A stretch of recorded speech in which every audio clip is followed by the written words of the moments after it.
할렐루야. 오늘 이사야 6장 1절에서 13절까지 말씀을 함께 봤습니다. 오늘 말씀의 제목을 하나님의 부르심이라고 정했습니다. 오늘 읽은 이사야 6장의 말씀은 하나님이 이사야를 부르시는 사건이 기록되어 있습니다. 그래서 하나님의 계시가 환상이 이사야에게 보여졌고 그 환상을 통해 이사야가 하나님의 이 부르심에 순종하게 노라 결단하고 선지자의 사역을 감당하게 되는 사건이 오늘 본문에 기록되어 있습니다. 오늘 이 하나님의 부르심 가운데 하나님이 보여주시는 환상이 있었는데 그 환상 속에 이사야가 보는 것이 크게 세 가지를 보게 됩니다. 하나는 하나님을 봅니다. 거룩하신 하나님을 보게 되고, 또 하나는 그 거룩하신 하나님 앞에 죄의 투성인 자기 자신을 보게 됩니다. 그리고 나서 보게 되는 것이 하나님이 찾으시는 그 한 사람, 그래서 그 사명, 하나님의 부르심에 순종하겠노라 결단을 하고 자기에게 주어진 사명이 무엇인지를 이사야가 보게 됩니다. 오늘 이 말씀을 통해서 우리도 동일하게 하나님이 부르고 계심을 믿으시고 우리를 향한 하나님의 부르심을 온전히 깨닫고 순종하며 살아가는 우리 모든 성도님들이 되시기를 주님의 이름으로 축원합니다. 오늘 이사야가 하나님 앞에 부르심을 받는데 이 사명, 이 환상을 보는 시기가 언제인지 오늘 본문 1절이 기록하고 있습니다. 오늘 본문 1절을 읽어보면 우시야 왕이 죽던 해에 내가 본즉 이렇게 기록합니다. 이사야가 지금 하나님으로부터 부르심의 이 환상을 보는 시기가 언제냐면 우시야가 죽은 해입니다. 우시야 왕이 어떻게 죽었는지를 좀 볼 필요가 있습니다. 여러분, 우시야 왕은 하나님 앞에 여호와 앞에 정직히 행한 왕으로 평가받습니다. 신실하게 하나님의 말씀대로 행하려고 했던 왕이었습니다. 그런데 우시야가 어떻게 죽게 되냐면 역대하 26장에 보면 기록을 하고 있는데, 나라가 하나님이 복을 주셔서 나라가 부강해지는데 솔로몬 이후에 우시야 왕 때가 유다 나라가 이렇게 부강했던 적이 없습니다. 솔로몬 때가 다윗 솔로몬 이때가 가장 부강한 때였고, 그리고 이제 분열된 왕국 유다 왕국이 또 부강하게 성장했을 때가 우시야 왕 때입니다. 이 우시야 왕이 나라가 부강해지자 무슨 일을 하나 하냐면 하나님 앞에 교만해져서 악을 하나 행하는데, 무엇이냐면 제단에 가서 분향을 자기가 하려고 한 겁니다. 여러분, 지금 구약 시대에 제단에서 제사를 드리고 분향을 하는 일은 누구만 할 수 있냐면 제사장만 할 수 있습니다. 그런데 우시야 왕이 자기가 해보려고 직접 분향을 하러 그 자리에 갔다가 어떤 일이 펼쳐지면 나병이 발생하게 됩니다. 그래서 별궁에 격리 수용돼서 별궁에서 나병에 걸린 채 살다가 죽게 됩니다. 이 시점에 이사야가 하나님의 부르심, 하나님의 이 소명 가운데 하나님이 보여주시는 환상을 보게 됩니다.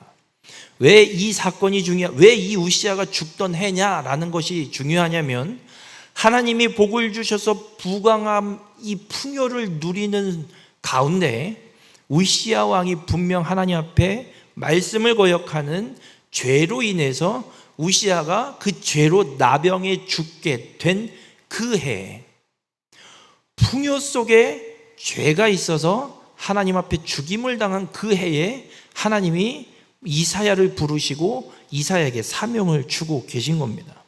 그럼 이 시점에 이사야가 보는 것이 무엇이냐면 1절이 이렇게 이야기합니다. 주께서 높이 들린 보좌에 앉으셨는데 그의 옷자락은 성전에 가득하였고, 이렇게 기록합니다. 여러분, 높이 들린 보좌에 앉으신 하나님을 이사야가 봅니다. 여러분, 보좌 이러면 가장 먼저 뭐가 생각나세요? 왕이 어디 앉아있죠? 저 밑에 플라스틱 동그란 의자에 앉아있나요?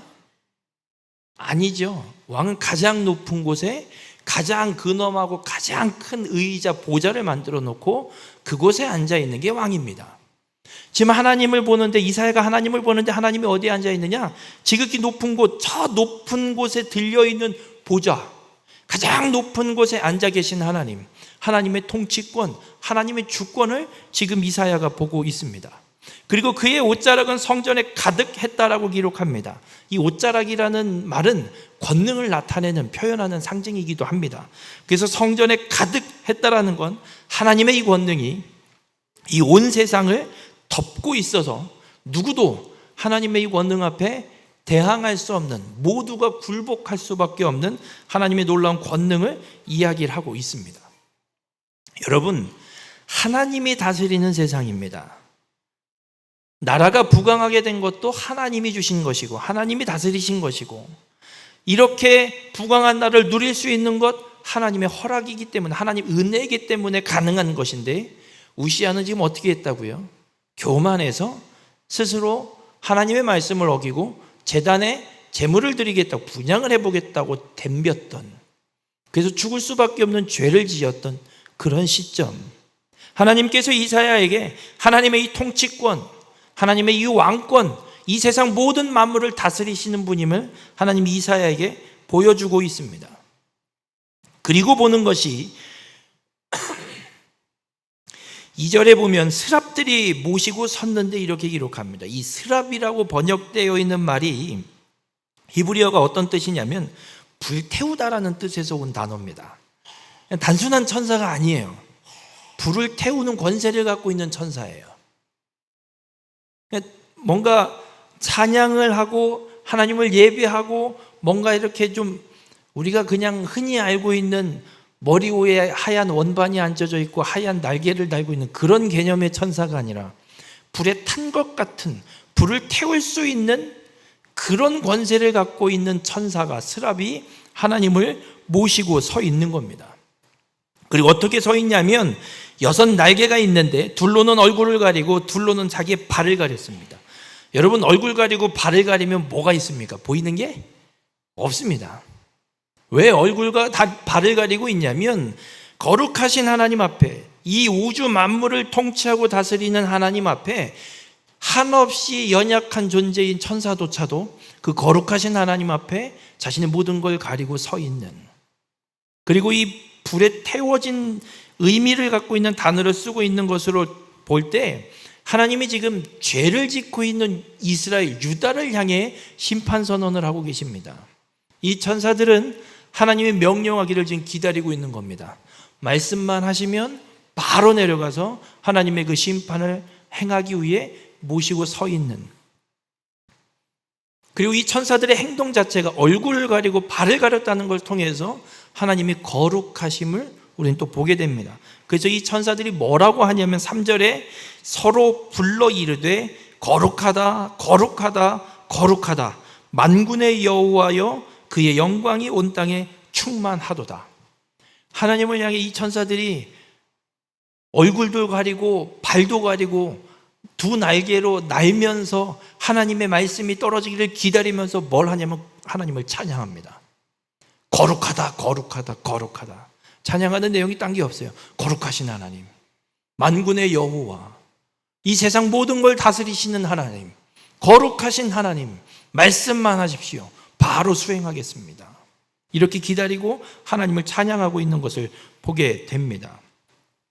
여러분, 레위기 11장에도 보면 하나님이 이스라엘 백성들을 향해서 분명히 말씀합니다. 내가 거룩하니 너희도 거룩하라. 하나님의 백성을 향해서 하나님이 요구하시는 것, 하나님의 성품인 거룩을 쫓아서 동일하게 거룩한 자로 살아가라고 말씀하고 있습니다. 베드로전서 1장 15절과 16절에도 이런 말씀이 있습니다. 오직 너희를 부르신 거룩한 이처럼 너희도 모든 행실에 거룩한 자가 되라. 기록되었으되 내가 거룩하니 너희도 거룩할지어다.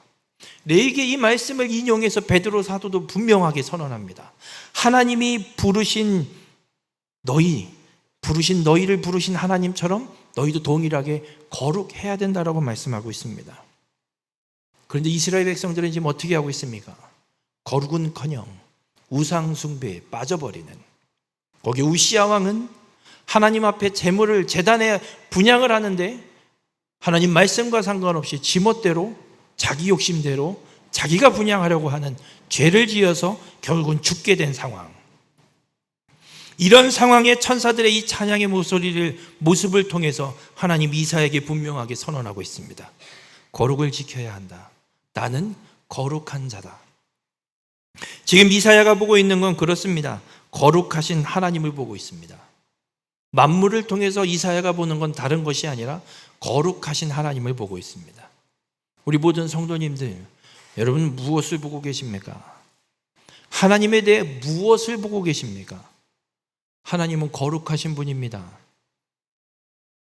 세상의 이치와 세상의 판단으로 움직이시는 분이 아니라 절대 진리이신, 절대 선이신 하나님만이 거룩하신 분이고, 그 하나님은 당신의 뜻대로 이 세상 모든 것들을 다스리시고 통치하고 계신 분이 하나님이십니다. 바라기는 우리 모든 성도님들이 거룩하신 하나님, 이 세상 모든 만물을 다스리시는 하나님을 온전히 보며 살아가는 믿음의 성도님들이 되시길 바랍니다. 그러면 내가 무엇이 죄고 무엇이 잘못인지를 깨닫게 되는 줄 믿으시길 바랍니다.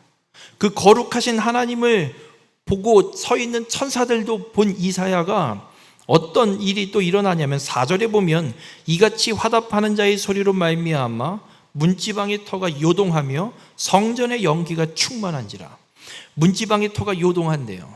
아니, 지금 하나님이 거룩하신 하나님이 들려있는 보좌에 앉아 계시고 천사들이 서서 하나님을 향해 찬양하고 있는데 터가 요동을 흔들리고 있대요.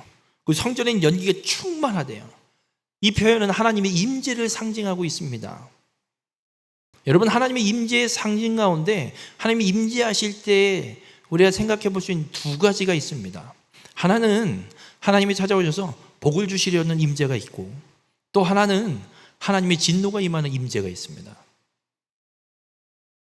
그런데 오늘 본문의 말씀에 하나님의 임재의 상징은 하나님의 진노의 임재의 상징입니다. 왜냐하면 지금 이스라엘 백성들을 하나님이 제사장 나라로 부르셨습니다. 메시아를 이 땅에 보내서 구원을 이루기 위해 하나님이 이스라엘 백성을 부르셨고, 그래서 니네가 거룩하고 이 혈통을 지켜서 내가 약속한 메시아를 보낼 수 있도록 제발 거룩을 지키고 내 말대로 이 세상을 다스리는 나의 백성이다라고 하나님이 부르신 민족이 이스라엘입니다. 그런데 하는 것은 썩은 들포도만 맺고 있는 죄악을 행하고 있는 겁니다. 하나님의 진노가 임할 수밖에 없는 상황으로 이스라엘 백성들이 만들어가고 있다는 겁니다. 그래서 이사야가 이 거룩하신 하나님을 보고 하나님의 진노의 임재가 이루어지고 있는 것을 보고 무엇을 고백하냐면 오늘 본문 5절에 이렇게 이야기합니다. 그때에 보좌에 계신 하나님과 천사들과 흔들리고 연기가 가득한 하나님의 임재를 보는 그때에 이사야가 이렇게 말합니다. 화로다 나여 망하게 되었도다. 이사야가 그걸 보면서 깨닫는 거예요. 와, 난 이제 망했다. 나는 입술이 부정한 사람이요 나는 입술이 부정한 백성 중에 거주하면서 만군의 여호와이신 왕을 배웠음이로다 하였더라.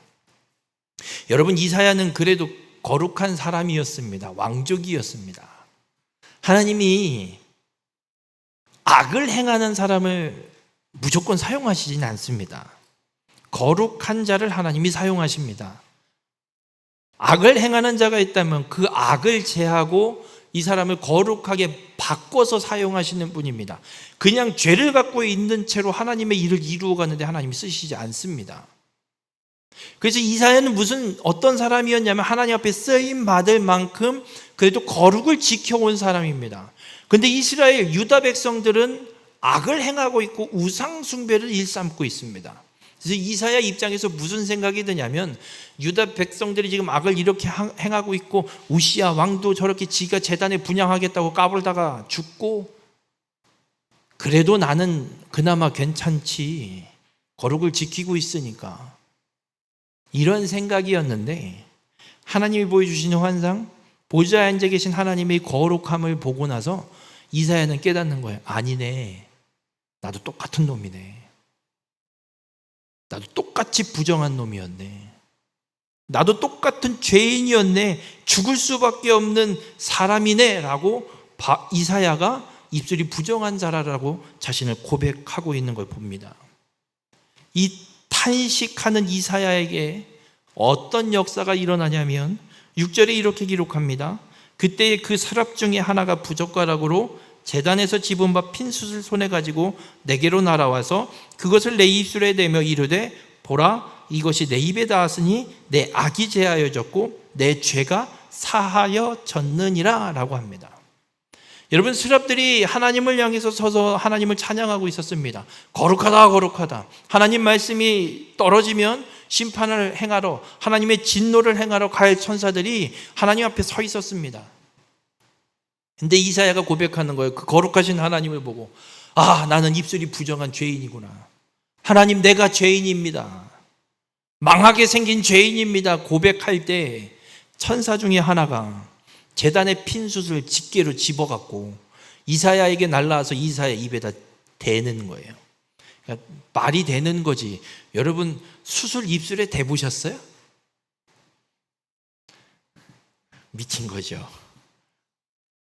아니, 뻘겋게 불이 붙어있는 숯, 불 꺼진 까만 숯 말고요, 불이 붙어있는 숯이에요. 제단에 핀 숯, 불에 붙어있는 숯을 이사야의 입술에 갖다 지지고 있는 거예요. 그리고 얘기해요. 이것이 내 입에 닿았으니 내 악이 제하여졌고 내 죄가 사해졌다라고 선언하고 있습니다. 도대체 제단의 핀 숯이 뭐길래? 여러분, 이 제단의 핀 숯은 뭐냐면 번제단에 있는 숯입니다. 번제단에 무엇을 행하냐면, 번제단에서는 하나님 앞에 제물로 드리는 고기를 갖고 와서 태우거나 피를 뿌리거나 하는 일들을 합니다. 그래서 제단에서 고기를 태우고 뭘 하면 그리고 피를 뿌리고 한 것들이 타면서 흘러내려서 밑에 숯에, 불 피워놓은 숯에 다 엉겨 붙어 있습니다. 그러니까 제단의 핀 숯에는 무엇이 엉겨 붙어 있는 거냐면 하나님 앞에 드리는 희생 제물의 피와 기름이 엉겨 붙어 있습니다. 그걸 이사야의 입술에 갖다 대고 있는 거예요. 그래서 이 번제단의 핀숯이 상징하고 있는 게 뭐냐면, 거기 엉겨 붙어 있는 이 피와 기름과 이 제물, 고기가 상징하는 것이 바로 우리의 죄를 대신 지고 십자가에 죽으시는, 피 흘리시는 예수 그리스도의 보혈을 상징하고 있습니다. 죄인이라는 고백이 터져 나오는 이사야에게 예수 그리스도의 희생의 피가 그 입술에 닿음으로 이사야의 악이 제하여지고 이사야의 죄가 사하여졌다라는 하나님의 천사의 선포가 이루어지고 있습니다. 여러분, 우리도 동일합니다. 하나님의 거룩함 앞에 우리는 거룩한 존재로 살아갈 수 없는 죄인입니다. 눈을 씻고 찾아봐도 거룩한 구석이라고는 하나도 찾아볼 수 없는, 에이, 저 사람보단 난 난데, 여러분, 저 사람보다 나아봤자 뭐가 얼마나 더 낫습니까? 사람과 나를 비교하면 하나님 앞에 내가 어떤 존재인지 보이지가 않습니다. 우리가 하나님 앞에 어떤 존재인지를 보려면 하나님 앞에 나를 세워놓고 봐야 됩니다. 이사야가 유다 백성들과 비교해 볼 때 자신은 그래도 거룩한 사람이에요. 왕족으로 하나님의 음성을 듣게 되고 하나님의 앞에 쓰임받는 삶을 살았던 사람이기 때문에 이사야는 누구랑 비교해봐도 괜찮은 사람이 맞아요.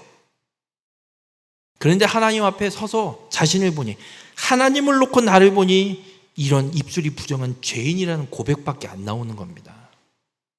여러분, 우리가 하나님 앞에 나를 봐야 됩니다. 옆에 있는 사람이랑 비교하지 마세요. 아니, 저 사람은 저렇게 열심히 신앙생활 하는 것 같아. 난 이게 뭐지? 비교하지 마세요. 저 사람은 저 사람이고 나는 나예요. 중요한 건 그래서 하나님 앞에서 내가 어떤 존재인지를 봐야 한다는 겁니다.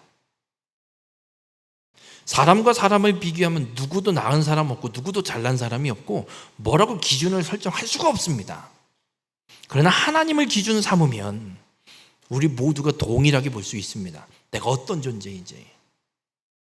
그 하나님 앞에 내가 죄인임이 깨닫고 고백될 때 어떤 역사가 일어나는 거냐면, 그리스도의 보혈을 통해 우리의 악이 제하여지고 우리의 죄가 사해지는 하나님 구원의 은혜를 온전히 누리게 되는 줄 믿으시길 바랍니다.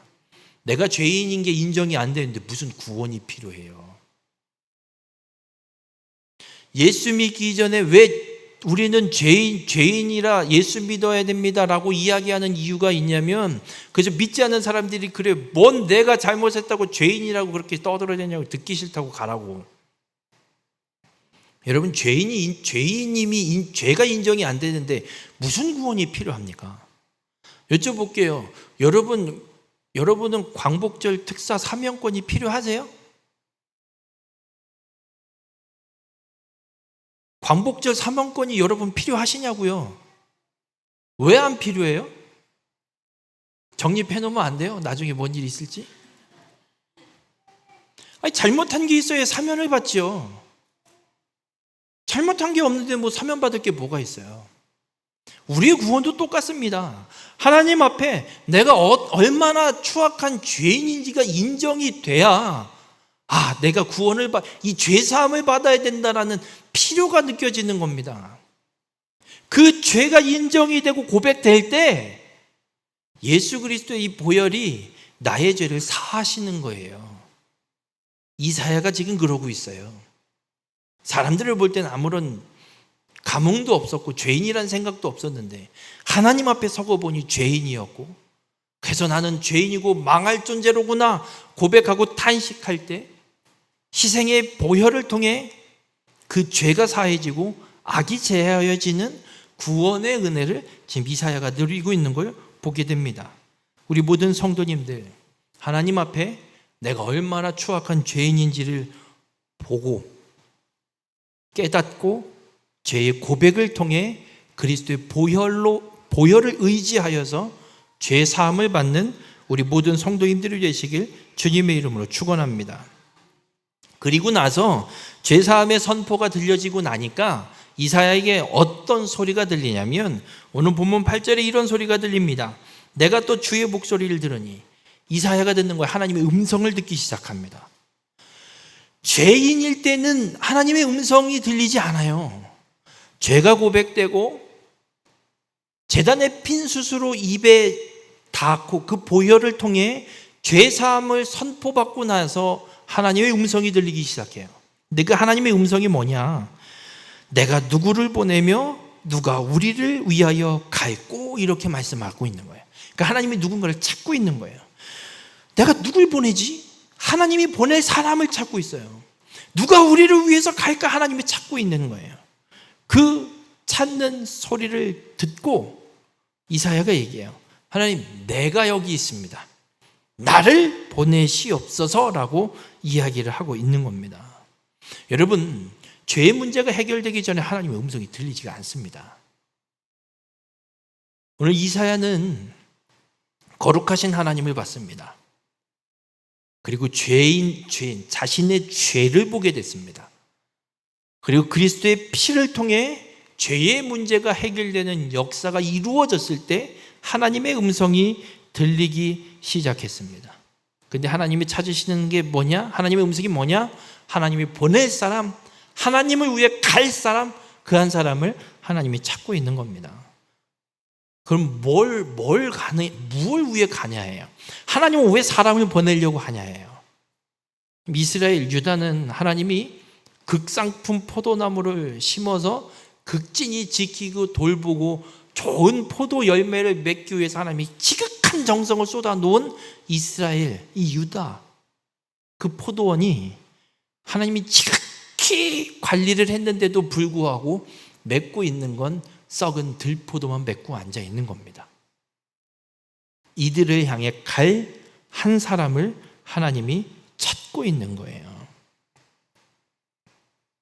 우리 모든 성도님들, 하나님은 그렇게 하나님을 위해 가서 하나님의 관심을 전해줄 한 사람을 찾고 계심을 믿으시길 바랍니다. 지금 유다를 향해 하나님이 하시는 말씀은 다른 게 아니에요. 지금 심판 선언밖에 안 하고 계세요. 이사야 1장부터 5장까지 어디에도 하나님이 이스라엘을 향해서, 유다를 향해서 뭐 기쁨의 소리가 찾아볼 수가 없어요. 어디에도 다 죄를 짓고 있고 악을 행하고 있고, 그래서 하나님이 진노하셨고 하나님이 심판하실 것이다라는 말씀밖에 기록되어 있지 않아요. 그 상황에 하나님이 한 사람을 찾고 있는 거예요.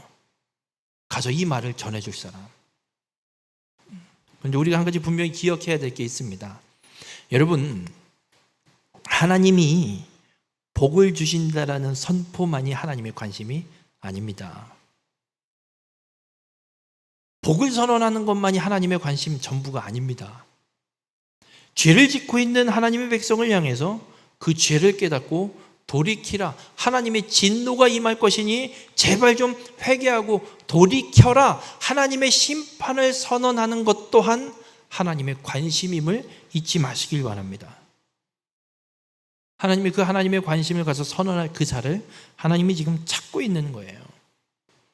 여러분에게 하나님의 이런 하나님이 찾으시는 음성이 들릴 때 오늘 이사야처럼 즉시 순종하겠노라 결단하고 대답할 수 있는 우리 모든 성도님들이 되시길 바랍니다. 이사야가 자신의 죄의 문제가 해결됐고 거룩한 자로 다시 거듭났을 때 하나님의 음성이 들리니까 바로 이야기하는 거예요. 나를 보내소서라고 이야기합니다. 여러분, 근데 가고 싶지 않아요, 저는. 가서 전해야 될 소리가 뭔데요? 이 나라 망합니다예요. 가장 솔로몬 이후 가장 부강한 시대를 경험하고 있는 그 시기에 가서 전해야 된다는 게 이 나라 망합니다예요. 여러분 가서 전하고 싶으세요?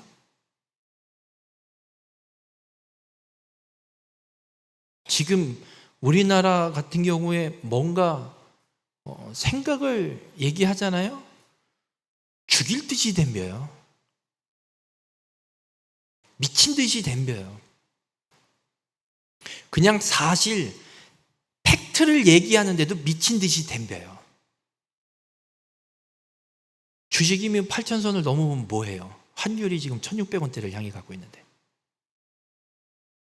경제는 이미 망했습니다. 지금 이 얘기 하잖아요.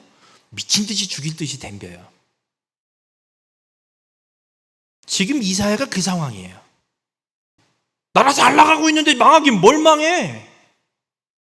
하나님 말씀이야. 망한대. 여러분 이러면 가서 하시겠어요? 돌 맞아 죽게 생겼는데. 근데 이사야는 대답합니다. 하나님, 나를 사용하시옵소서. 중요한 건 이 돌 맞아 죽을지언정 이사야가 선포한 하나님의 말씀은 진노로 심판으로 멸망시키는 게 아니라 죄를 깨닫게 하고 하나님이 진노를 통해 죄에서 다시 돌이키게 하는 구원의 역사를 위한 하나님의 관심을 전하는 것임을 잊지 마시길 바랍니다. 하나님의 이 구원 계획을 선포하는 것이 이사야가 감당해야 될 일임을 잊지 마시길 바랍니다. 우리 모든 성도님들, 우리의 삶에도 하나님의 말씀이 분명 주어지고 우리를 부르십니다. 누가 나를 대신해서 갈까? 누가 가서 이 구원의 계획을 전할까? 돌 맞아 죽는 상황이 올지언정 하나님의 말씀이라면 기꺼이 순종할 수 있는 우리 모든 성도님들이 되시길 주님의 이름으로 축원합니다. 그러면 나를 보내소서 대답한 유다가 가서 전해야 될 말씀이 무엇일까? 하나님이 알려주십니다. 9절에 보면 이렇게 말씀합니다. 여호와께서 이르시되, 하나님이 말씀하는 거예요. 이사야에게 이제 네가 가서 전해야 될 게 무언지를 이야기하시는 거예요. 가서 이 백성에게 이르기를 너희가 듣기는 들어도 깨닫지 못할 것이요 보기는 보아도 알지 못하리라. 가서 이렇게 얘기하는, 야, 하나님의 말씀이다. 너네가 앞만 들어도 듣지 못할 거고 듣기는 들어도 깨닫지 못할 거고 봐도 알지 못한다. 이렇게 얘기하래요. 무슨 말이에요 도대체? 이 말이 이해가 안 돼요. 저도 듣기는 들어도 깨닫지 못하고 보기는 보아도 알지 못하리라. 히브리어 원어가 갖고 있는 뜻의 의미는 어떤 의미를 하냐면 계속 들어라, 듣고 또 들어라, 그러나 니네 깨닫지 못한다. 보고 또 봐라, 그러나 알지 못할 것이다. 앞만 듣고 아무리 봐도 하나님의 역사를 봐도 깨닫지도 못하고 알지도 못한다라는 거예요. 그러면서 뭐라고 말씀하시냐면 10절에 이 백성의 마음을 둔하게 하며 그들의 귀가 막히고 그들의 눈이 감기게 하라. 염려하건대 그들이 눈으로 보고 귀로 듣고 마음으로 깨닫고 다시 돌아와 고침을 받을까 하노라. 여러분, 이사야 시대가 어떤 시대냐면요, 선지자가 가장 많은 시대입니다. 성경의 선지서들이 기록되어 있는 선지자만 보면 대표적으로 누구를 이야기할 수 있냐면 미가, 호세아, 아모스, 이런 사람들이 이사야와 같은 시대에 살아서 사역을 하고 선지자의 역할을 감당했던 선지자들이에요. 세상에 이렇게 많은 선지자들이 없었습니다. 수많은 선지자들이 와갖고 하나님의 말씀을 선포하는데 유다 백성들이 하고 있는 건 뭐냐면 듣고도 깨닫지 못하는 거예요. 맨날 얘기해도 못 깨닫는 거예요.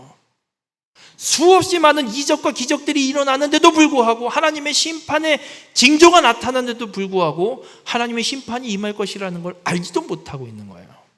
근데 하나님이 이렇게 하시는 이유가 있어요. 10절에 얘기하고 있는 거예요. 얘들이 혹여라도 듣고 깨달을까 봐, 눈으로 보고 깨닫고 회개하고 돌이켜서 고침을 받을까 봐 가서 선포하라는 거예요. 니네는 들어도 못 깨닫는다, 이 사람들아. 봐도 모른다, 니들은. 그렇게 선포하라는 거예요. 아니, 이거 하나님 맞아요? 왜 듣고 깨닫고 회개할까 봐 하나님이 가서 깨닫지 말라고, 깨닫지 못한다라고 선포해버리래요. 아니, 하나님이 왜 이러세요?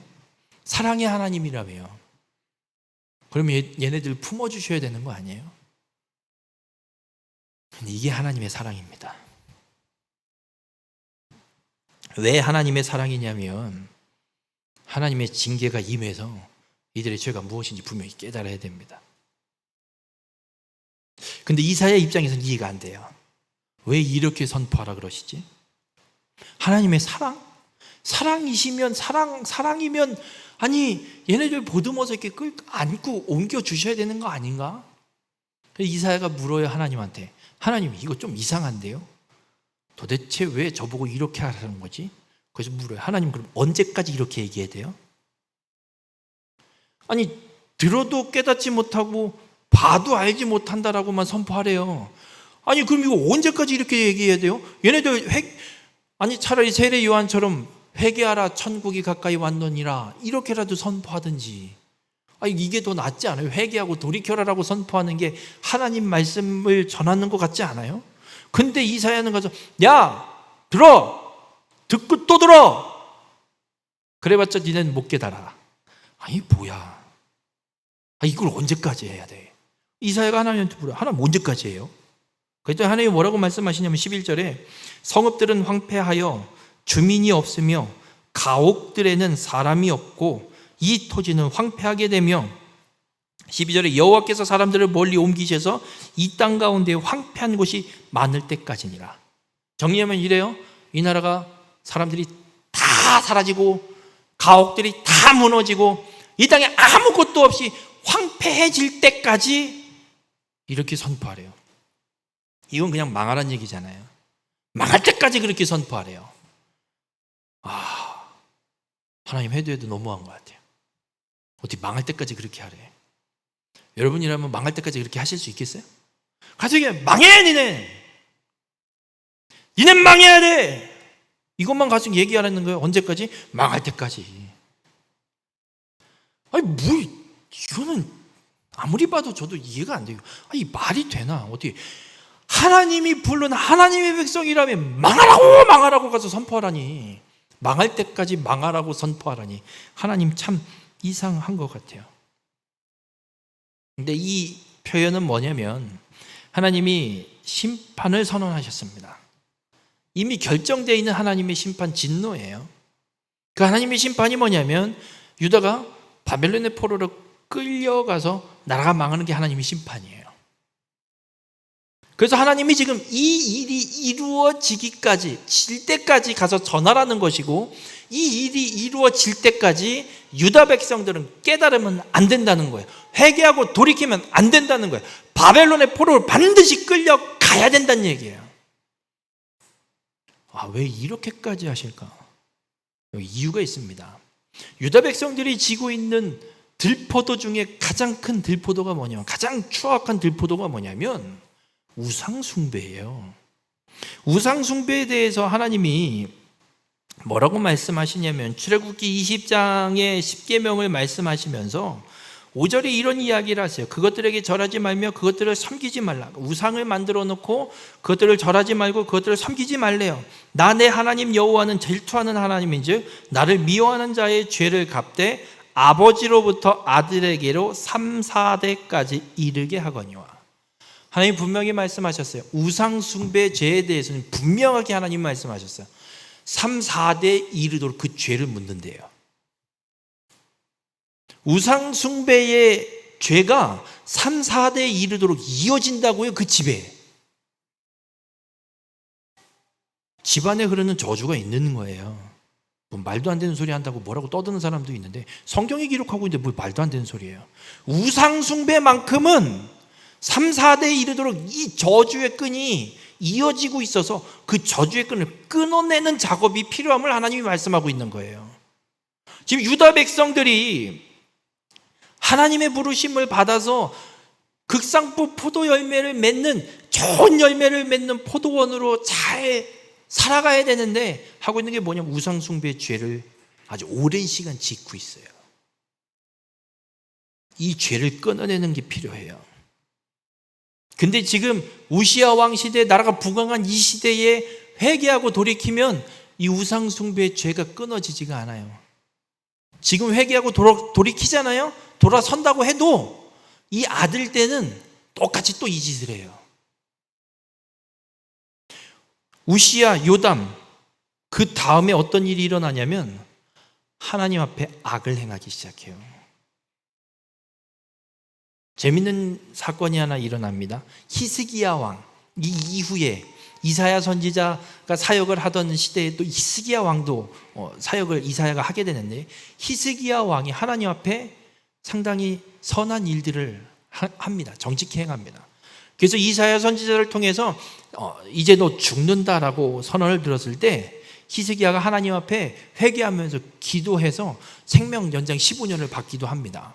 물론 아들이 없어서 그 대를 이어갈 아들을 주기 위해서 하나님이 연장시켜주는 것도 있습니다. 하나님의 계획이에요, 다. 근데 중요한 건 히스기야 왕이 그렇게 하나님 앞에 기도하고 하나님의 놀라운 일들을 이루어가는 정직히 행한 왕으로 평가받습니다. 히스기야 아들이 누구냐면 므낫세예요. 유다 역사상 악하기로 서러운, 둘째가라면 서러운 악한 왕의 랭킹 1위가 므낫세입니다. 아니, 여호와 앞에 정직히 행한 왕의 아들이 어떻게 그렇게 악하기로 악한 왕이 태어날까? 므낫세가 얼마나 악을 행하냐면요, 성전 다 무너뜨려 버려요. 성전 한가운데다 뭐 우상을 세워놓지는 뭐 별짓을 다 해요. 어떻게 이런 일이 일어나지? 여러분, 우상 숭배 죄는 3, 4대에 이르도록 하나님 묻습니다. 이어집니다. 끊어내야 됩니다.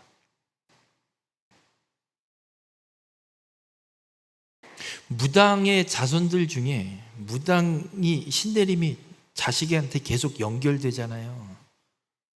왜 연결되는 줄 아세요? 성경이 기록하잖아요. 우상 숭배죄는 3, 4대에 이르도록 끊어지지 않습니다. 근데 무당 뭐 예수를 믿지도 않는데 뭐 얘네들은 뭐 사단이 아주 써먹기 좋지요, 이어가기가. 그래서 무당이었다가 복음을 듣고 예수를 믿어서 구원을 받은 삶을 살아가는 분은 정말 누구보다도 철저하게 하나님 앞에 신실하게 살아가려고 노력하는 분들을 봐요. 근데 그 자녀들이 이어지진 않더라고요. 쉽지가 않더라고요. 하나님께서 그래서 지금 이사야를 통해서 유다 백성들을 향해 말씀하는 거예요. 언제까지 이 말을 전해야 되냐? 이 나라가 망할 때까지. 유다는 지금 망해야 돼요. 망해서 바벨론의 포로로 끌려가야 돼요. 왜? 이 우상 숭배 죄악을 끊기 위해서. 그래서 바벨론 포로 생활이 70년입니다. 70년이 이유가 여기에도 있어요. 우상 숭배 죄를 묻는 하나님의 이 말씀 3, 4대에 이르도록 그 죄를 끊어내기 위해서 하나님이 바벨론의 포로로 보내고 이 죄를 씻어내는 작업을 하나님이 하기 위해서 지금 이사야에게 가서 나라가 망하니까 내 깨닫지도 말고 알지도 말고 백날 하나님 말씀이 선포돼도 듣지도 말고 깨닫지도 말고 그냥 그렇게 살아라. 망할 때까지 그렇게 살아라 하라고 하나님 말씀하는 거예요.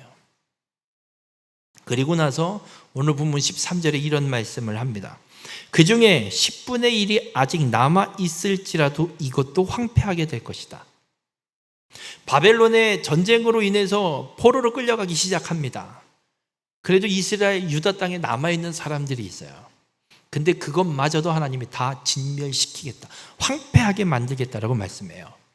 그리고 밤나무와 상수리 나무가 배임을 당하여도 그 구루터기가 남아있는 것 같이 거룩한 씨가 이 땅의 구루터기니라 하시더라. 여러분, 하나님이 유다 땅을 아주 하나도 남기지 않고 싹 다 없어버리겠대요.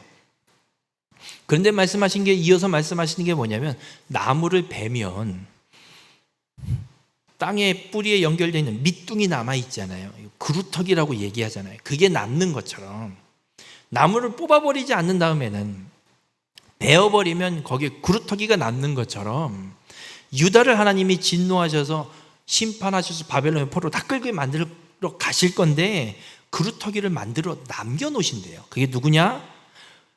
구루터기는 남아있는 것 같이 거룩한 씨가 이 땅의 구루터기라. 하나님께서 이 유다를 진멸하시지만 바벨론 포로 다 끌려가게 하고 남은 자들 죽게 만들고 막 이렇게 해서 나를 완전히 황폐하게 만드시지만 구루터기가 되는 거룩한 씨를 하나님이 남겨놓으실 걸 말씀해요. 남은 자예요. 나중에 바벨론에서 포로 귀환을 하게 되는 남은 자들이 있어요. 이들을 하나님이 남겨두셔서 이들을 통해 하나님이 계획하신 구원 계획을 이어서 이루어 가실 것을 하나님이 말씀하고 있어요. 그러니 나라가, 유다가 지금 멸망을 선포하는 게, 나라가 망하는 것이 하나님의 구원 계획인 줄 믿으시길 바랍니다. 아니, 나라가 망하는 게 무슨 구원 계획이, 참 말도 안 돼. 아닙니다. 유다는 망해야, 지금 이 시점에선 망하는 것이, 그래서 바벨론의 포로로 끌려가는 것이, 그래서 우상숭배 죄값을 다 갚고 거룩한 시 남은 자들이 돌아와서 하나님의 이 구원 계획을 이어가는 것이 하나님의 구원 계획인 줄 믿으시길 바랍니다. 이 일을 위해서 하나님이 사람을 찾고 있었고, 이사야가 그 하나님의 부르심에 아멘으로 내가 가겠습니다, 나를 보내주소서라고 외치고 있는 겁니다. 우리 모든 성도님들, 우리의 삶에도 하나님이 우리를 부르고 계신 줄 믿으시길 바랍니다. 하나님은 지금 찾고 계십니다. 내가 누구를 보낼까? 누가 나를 위해 갈까? 하나님이 찾고 계십니다. 하나님이 찾고 있는 이유는 하나입니다. 하나님의 구원 계획을 선포하는 것. 나라가 망한다라는 하나님의 구원 계획을 돌에 맞을지언정 하나님의 구원 계획이라면 그대로 선포할 자를 하나님이 찾고 계십니다. 바로 우리 모든 성도님들의 삶이 하나님의 이 부르심을 온전히 깨닫고 듣는 자가 되시길 주님의 이름으로 축원합니다. 하나님의 이 부르심을 들으려면 우리는 먼저 거룩하신 하나님을 봐야 합니다. 그리고 죄인인 나를 보아야 되고, 그리고 그 죄를 사하시는 예수 그리스도의 보혈을 덮어야 되는 줄 믿으시길 바랍니다. 그럴 때 하나님의 이 부르심이 들릴 것이고, 그때에 아멘으로 응답하고 갈 때 우리는 하나님의 이 말씀과 뜻을 선포할 힘과 담력을 얻게 되는 줄 믿으시길 바랍니다. 하나님은 그렇게 우리 모두를 부르고 계십니다. 우리 모든 성도님들이 하나님의 이 부르심을 온전히 볼 수 있는 자, 하나님의 이 사명을 온전히 깨닫고 순종하게 놀아 결단할 수 있는 믿음의 성도님들이 되시길 바랍니다. 그래서 하나님의 구원 계획을 온전히 이루는 일에 함께 동역할 수 있는, 쓰임받는 우리 모든 성도님들이 되시길 주님의 이름으로 축원합니다. 기도하시겠습니다. 거룩하신 하나님, 이사야의 눈을 열어 주권자 되신 하나님을 보게 하신 것처럼 오늘 우리의 눈도 열어 주시옵소서. 거룩하신 주님 앞에 부정한 입술을 가진 우리 자신을 직시하게 하시고, 사람과 비교하며 스스로 의롭다 여긴 우리의 이 어리석음을 용서하여 주시옵소서. 주님의 말씀 앞에 서서 내가 어떤 자인지를 깨닫게 하여 주시니 감사를 드립니다. 그리스도의 십자가 보혈의 공로로 우리의 죄를 사하여 주시고 우리의 악을 제하여 주시니 감사를 드립니다. 이 은혜를 항상 누리는 믿음의 삶으로 우리를 인도하여 주시옵소서. 이 은혜를 누릴 때 누구를 보낼까? 누가 나를 위해 갈까? 주님의 이 음성을 듣게 됨을 믿습니다. 들려지는 이 주님의 부르심에 주님 나를 보내소서 기쁨으로 응답하는 우리 모두가 될 수 있도록 주님 역사하여 주시옵소서. 그렇게 남은 자를 통해 구속사를 이루어 가시는 하나님의 일에 온전히 쓰임받는 우리 모든 성도님들이 될 수 있도록 주님 역사하여 주시옵소서. 이 모든 말씀 예수님의 이름으로 기도드렸습니다. 아멘.